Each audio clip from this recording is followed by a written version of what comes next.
opinions différentes. Vous écoutez Du Trisac. Alexandre Dubé est avec nous. Monsieur Dubé, bonjour. Monsieur Dutrisac, mes Bon, hommages. alors c'est ça, le sommet municipal sur l'itinérance. C'est assez incroyable. Tout le monde a parlé, sauf ceux et celles qui travaillent sur le terrain. C'est pas pire quand même. Et là, tu as l'attaché de presse de Lionel Carman qui décide ça va être quoi l'approche du gouvernement en termes d'itinérance dans les médias pour qu'on comprenne ce qui se passe. C'est vraiment tout croche. C'est quand même assez incroyable. Tu sais, quand on se disait la semaine dernière, ils ont une chose à faire.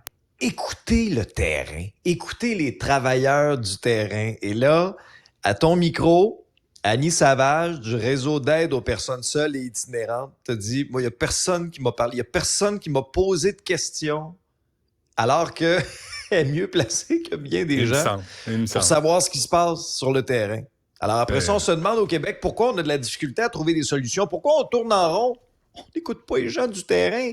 On assiste à des projections, là, PowerPoint sur un écran pour nous expliquer l'itinérance. Puis t'as des gens du milieu qui viennent en aide à ces hommes, à ces femmes-là qui souffrent à tous les jours, puis on les écoute pas. Ouais. Et là, puis, tu sais, Jean-Marie Lapointe, là, il a fait des documentaires, il a fait des émissions. Oui. Je pense que ça lui tient à cœur.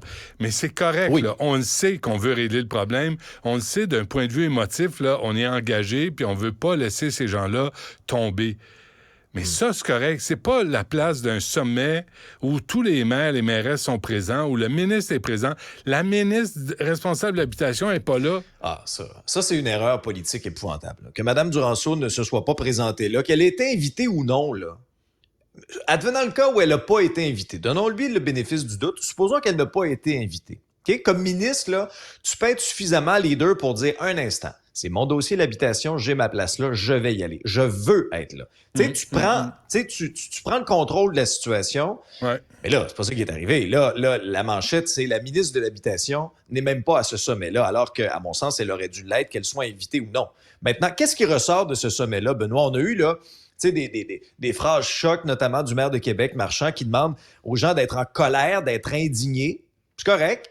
Mais mis à part l'annonce de Lionel Carman du 15,5 millions qu'on rajoute dans la cagnotte pour des services de première ligne, là, des services d'urgence, d'hébergement, des refuges là, à l'aube de la saison froide, c'est quoi l'engagement clair au niveau des logements sociaux? Parce que si on se retrouve dans cette situation-là, puis c'est vrai, puis ça, je dois donner raison à Mme Plante, il n'y en a pas eu de construction de logements sociaux dans les dernières années.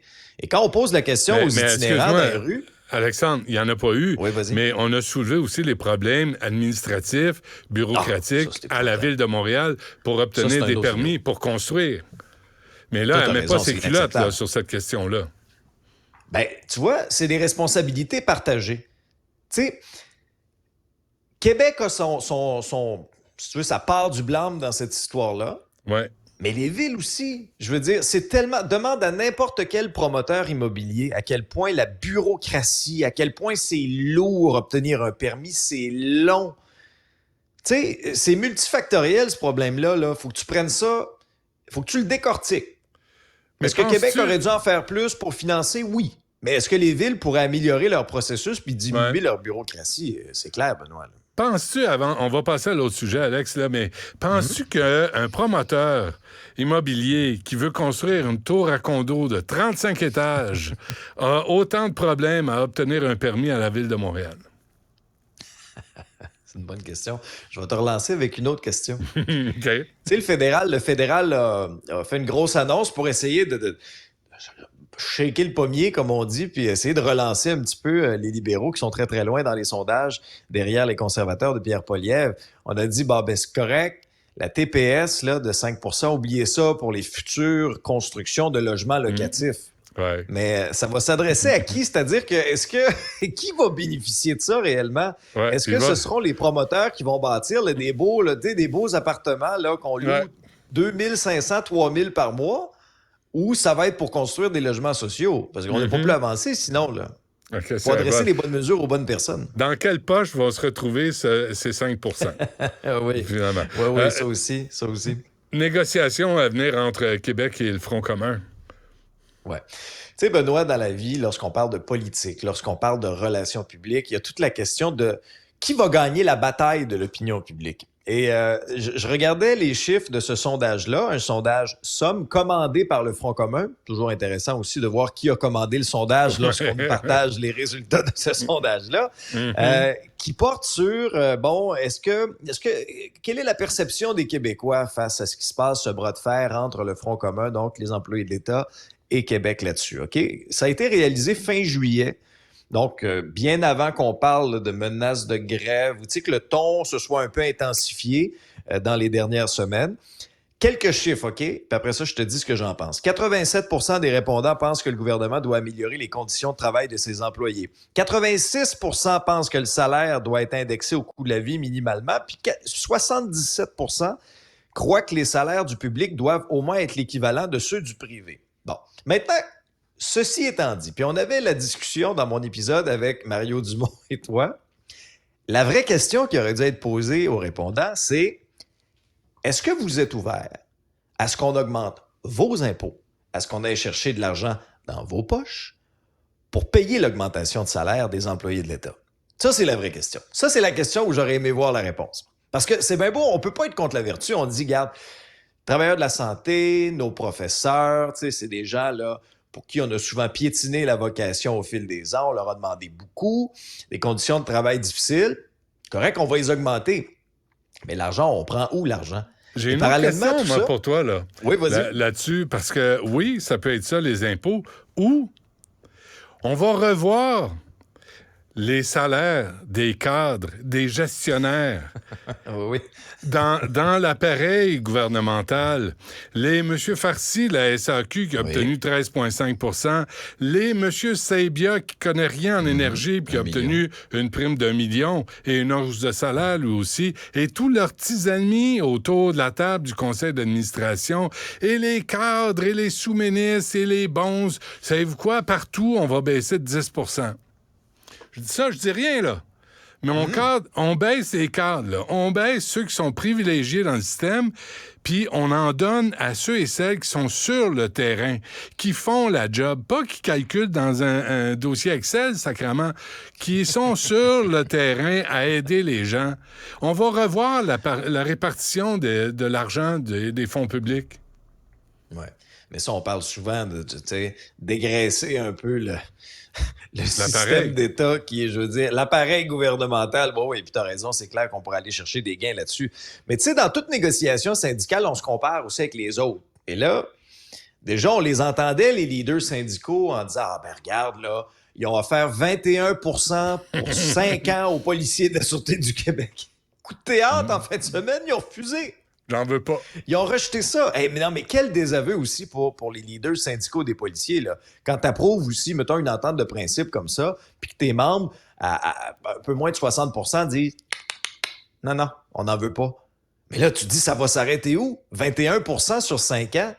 Vous voulez combien? Puis là, oui. vous voulez combien? 25? 30?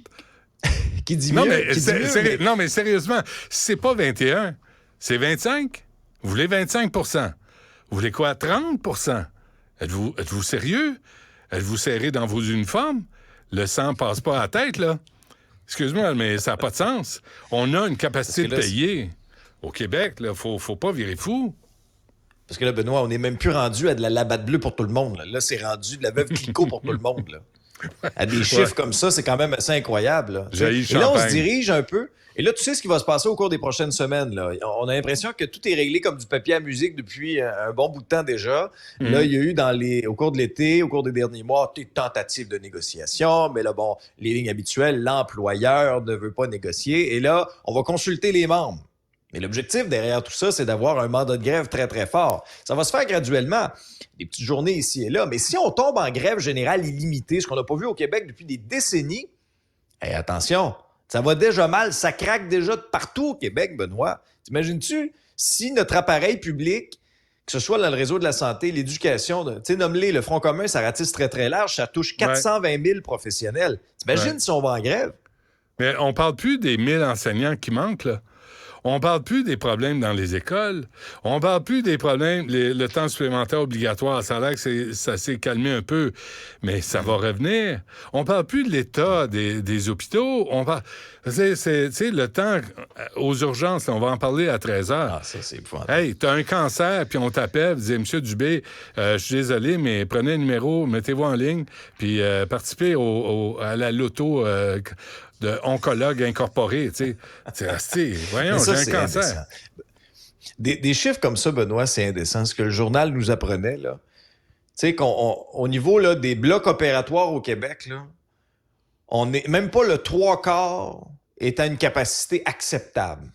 Puis après ça, on se demande pourquoi il y a 158 000 patients qui attendent sur des listes d'attente, dont 14 642, là, bien précisément, qui sont en attente depuis plus d'1 an. Fait que ça, ce que ça veut dire, c'est pas juste des chiffres, là, c'est des gens qui sont en attente d'une chirurgie. La plupart, c'est en orthopédie ou encore en ophtalmologie, des gens qui souffrent, qui ont mal, qui ont de la douleur à tous les jours. Puis là, c'est reporté. Tu sais, je regardais des chiffres, là, qu'on nous apprenait dans le journal. Il y a des chiffres, là, dans le Pontiac, à Chaville, OK? Taux d'utilisation des blocs opératoires, 33 33 Amqui, 34 Maniwaki, 50 Témiscouata sur le lac, 60 Sept-Îles, 61 Ben, le monde n'est pas malade, Alex, ça va bien? Non, c'est pas... non, mais c'est pas ça le problème. Puis, c'est pas ça. Je discutais dans mon... Non, on aurait pu, ça aurait été trop simple. Je parlais dans mon épisode avec le docteur Patrick Charlebois, qui est président de l'Association québécoise de chirurgie.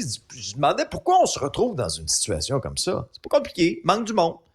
Il manque de monde, il manque de personnel. Tu sais, pour opérer, il faut que tu aies, mettons, je sais pas, moi, tant de personnes autour de la table, tant de professionnels. Il n'y en a pas assez. Non, mais pour rouler à pleine capacité. Attends, il y a des chirurgiens qui travaillent aussi au privé. Puis souviens-toi de l'histoire de Vincent Marissal qui disait, moi, je suis allé voir le médecin au public, puis là, tout à coup, le médecin au public dit, oui, mais je pourrais te passer au privé en 2 semaines. Sinon, c'est 2 ans. C'est drôle, hein? Au privé, ça va toujours au plus vite. Je sais pas pourquoi. On se demande pourquoi. Mais en même temps, on est surtaxé. Est-ce qu'il faut encore payer davantage pour ça? Pourquoi on paye déjà? Non, ça se peut plus. Puis, tu sais, on a beau nous promettre là, une révolution dans le monde de la santé. Je doute pas de la bonne foi du ministre de la Santé, Christian Dubé. Je doute pas de son souhait là, de vouloir changer les choses. Mais quand on nous promet de réduire, je te parlais du 14 600 de tantôt, là, des gens qui attendent depuis plus d'1 an, de réduire ça à 2 500, cette liste-là, d'ici la fin 2024. Pensez-vous vraiment que dans le contexte actuel, il va y arriver? Okay? Lorsqu'on regarde là, un bloc opératoire, là, mettons, un bloc opératoire pour une utilisation à 100 %, on est à 40 heures semaine. Mais là, on a fixé le seuil acceptable à 85 %. Les 3/4 des salles n'atteignent même pas ce seuil acceptable. On se rend même pas. On se rend même pas à la référence abaissée de ce que ça devrait être. Ça va bien. C'est ça le cas. Hein? Bon, ça va bien au Québec. Après ça, on se demande pourquoi ça craque de partout. C'était les bonnes nouvelles du jour avec Alexandre Dubé.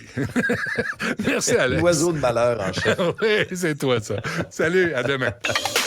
L'émission de Benoît